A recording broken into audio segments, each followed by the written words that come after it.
রাতের ডিনারে বানিয়ে নিন গরম গরম ডিমের ভুজিয়া। একটু অন্যরকম স্টাইলে বানিয়েছি, তাই প্রথম থেকে শেষ পর্যন্ত দেখার অনুরোধ রইল আপনাদের কাছে। প্রথমে কড়াই দিয়ে দেবো 1 কাপ সাদা তেল আর 1 টেবিল চামচ মাখন। মাখনটা একটু মেল্ট করে নেবো, একটা সুন্দর স্মেল আসবে।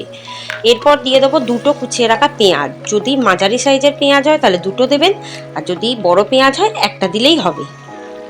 এবার 1 চামচ লবণও দিয়ে দেবো, যাতে পেঁয়াজটা খুব তাড়াতাড়ি ভাজা হয়ে যায়। এরপর দিয়ে দেবো 1 টেবিল চামচ আদা রসুন কুচি, আর দিয়ে দেবো 2টো টমেটো কুচি। এই উপকরণগুলোকে ভালো করে ভেজে নেব।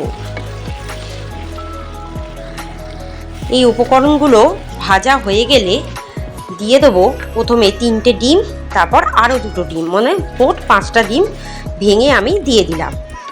দিয়ে সাথে সাথেই কিন্তু মিশিয়ে দেবো, নচেত অমলেট হয়ে যাবে।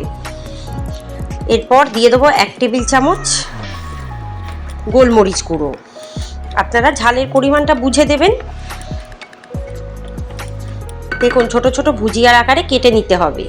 এরপর দিয়ে দেবো 2 টেবিল চামচ কাঁচা লঙ্কা কুচি আর একটু ধনেপাতা কুচি। এবার এখনও আঠালো আঠালো ভাব আছে ডিমের, একদম শুকনো যতক্ষণ না হবে ততক্ষণ এটাকে নামানো যাবে না। এরপর দিয়ে দেবো 2 টেবিল চামচ টমেটো সস, 2 টেবিল চামচ সুইট রেড চিলি সস দিয়ে এটাকে ভালো করে মিশিয়ে দেবো।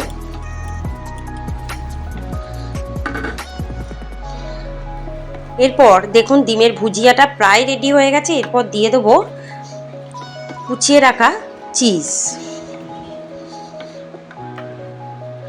আর দেবো সামান্য একটু ধনেপাতা কুচি। নামানোর ঠিক 5 থেকে 6 মিনিট আগে। দেখুন চিজটা কিন্তু প্রায় মেল্ট হয়ে গেছে, বেশ একটা মাখা মাখা ভাব চলে এসেছে, বেশ ড্রাই হয়ে গেছে। আর একটু ধনেপাতা কুচি ছড়িয়ে দিয়ে আমি কিন্তু এটাকে নামিয়ে নেব। দেখুন চটজলদি কত তাড়াতাড়ি রাতের ডিনারের রেসিপি রেডি হয়ে গেল। এটা কিন্তু বাড়িতে বানিয়ে অবশ্যই দেখবেন, ভীষণ সুন্দর টেস্ট হয়। একবার বাড়িতে বানিয়ে খেলে বারবার বানিয়ে খেতে ইচ্ছা হবে, আমি এটা কথা দিচ্ছি। একঘেয়ে ডিমের রেসিপি না খেয়ে খুব চটজলদি এটা বানিয়ে নিন। আর আমার চ্যানেলটিকে সাবস্ক্রাইব করুন। ধন্যবাদ।